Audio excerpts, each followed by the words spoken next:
Alright, I thought I'd make a video on this subject. Maybe this will help some of you guys that are brand new. Maybe you don't really know what kind of sprayer you need. You never sprayed before, or maybe you're just getting started and you're not sure exactly what to use. So a lot of times when you're starting out, you don't really know exactly, or you don't have the money to get what you need, but maybe you've got enough money to buy some of it. And I'm kind of give you some of the bare minimum things you need to do airless painting. This is my other unit. I have two of these. This is an old Titan 440 XC. The newest model of this is called a Titan 440i, and they have an iX. Any of those, even if you found a used one of these, XC, if it was in good shape, you know, you can rebuild the fluid section pretty easy. I've got a video on how to do that and how to rebuild your Titan. It's very inexpensive to do. But for one of the first things to buy, first size units you want, is a minimum of a ½ gallon per minute. Because anything smaller than that, it's really hard to get a decent sized tip on it. You're probably going to max out at about a 13 thousandths or 15 thousandths at anything much smaller than this. I think they have a 0.45. It's doable. They had one of these old, you can see that in the pile of rubble down here. That's the old, this is an old Wagner 2205 Wagner.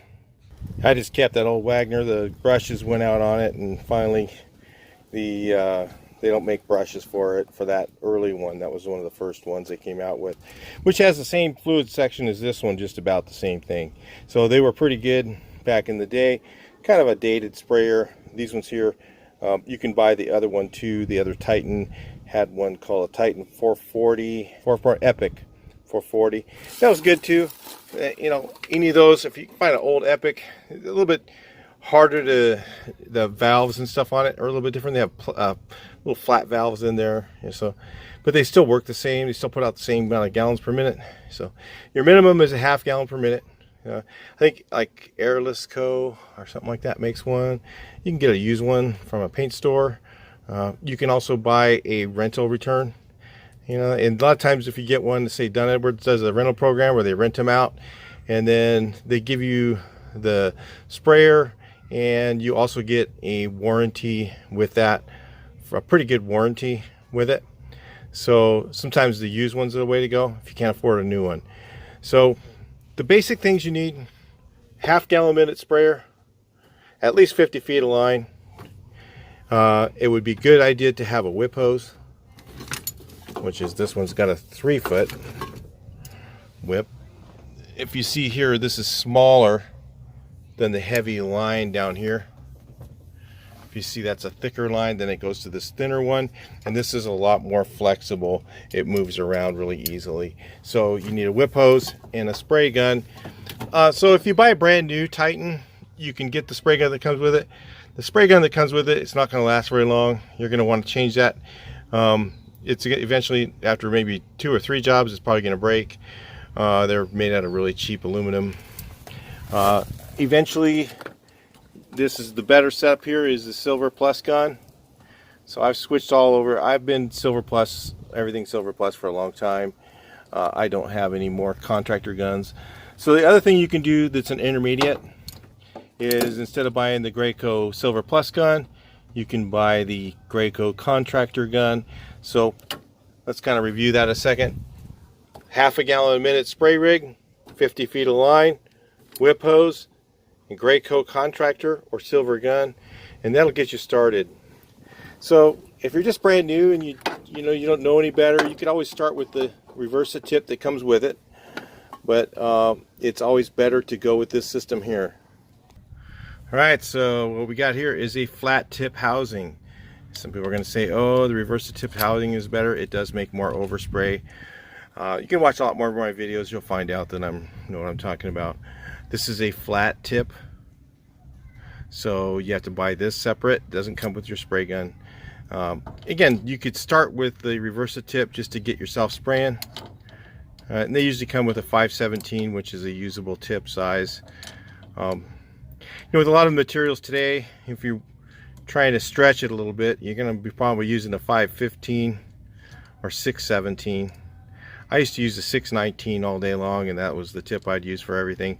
I could shoot doors, enamel, all kinds of stuff with a 619. In fact, sometimes if I was doing a larger building, I'd use an 821, and that was the sprays the ones I used. Not with this rig. This rig at 821, it just doesn't put out enough to really put that fan out really nice. So anyway, back to this.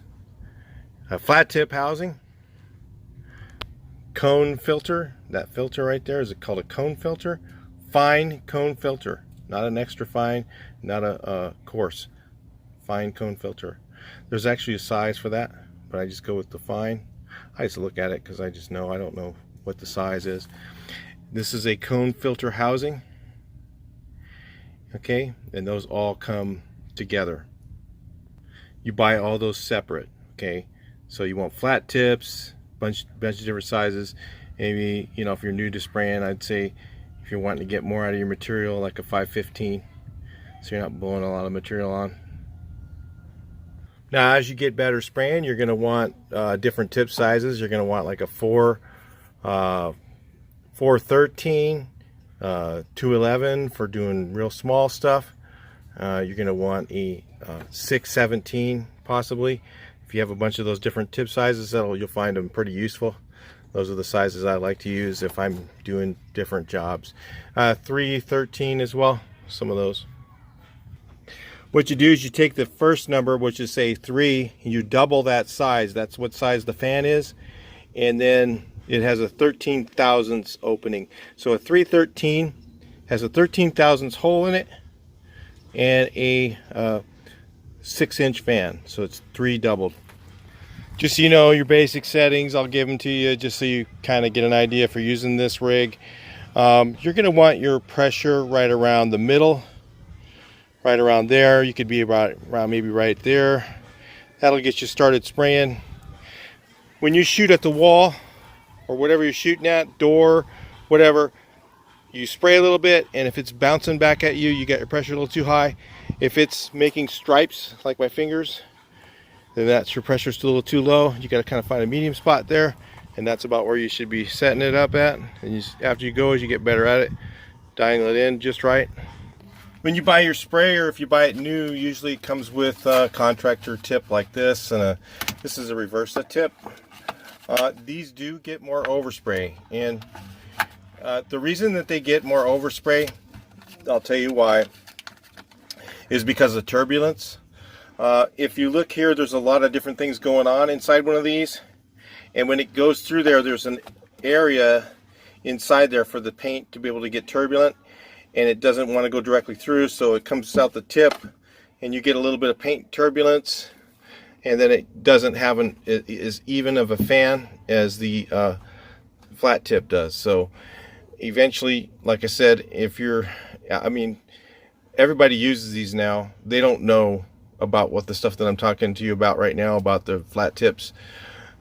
Most of the guys who use these because they think that's what it came with. They don't really know that you can change it and get a flat tip set up. In fact, a lot of places don't even sell them anymore. It's partly because they make more profit on the reverse tip setups. It's a lot more profitable for them. So anyway, you definitely want a piston pump. This is a piston pump. These are all piston pumps. The diaphragm pumps, to me, they don't really work very well. You have to use your prime spray valve all the time. With this setup right here, you can actually not use your prime spray valve. If you notice, I don't even have a hose on here, because if you start using that all the time, those valves go out, especially if you're using high pressure and then you switch it from, like if I just turn this from here to here with pressure in the line. So it enables you to actually just dunk right into your paint with your wand and then just start pulling the trigger. Just pull the trigger and turn it on and just run your paint all the way into your line to prime it that way. I've never used... Sorry about that, guys. My neighbors were having a little fun out there, so I kind of had to move around a lot. But anyway, kind of getting a little noisy with their music. I don't have any problem with them. They're really great neighbors, so I don't want to even say anything to them. It's just that if I have that music going on in the background, I probably won't be able to get paid for my work. I'm making these videos, uploading them and getting them up for you guys. So anyway, remember, half-gallon a minute sprayer, 50 feet of line at least. Sometimes 100 feet's a lot better, actually. I usually like 100 feet. A Graco Contractor Gun is a beginner gun. Silver guns when you start getting good, so you might sometimes, you know, if you got the money, just go up to the silver and then get the cone filter head, cone filter. Then you need the I think it's a 5/8 or 11/16. What's it called? Not reverse the tip, but a flat tip setup, flat tip gun, flat tip thing, and it will come with the wings on it. You know, generally you're not supposed to, but I usually just break them off because they get in the way and they get loaded up with paint over time. So anyway, you're probably not supposed to do that, but if it's legal to do so where you are, hypothetically, you know, that could be done. But anyway, I hope that helps you figure it out. I'll talk to you next video. Please like, share, and subscribe.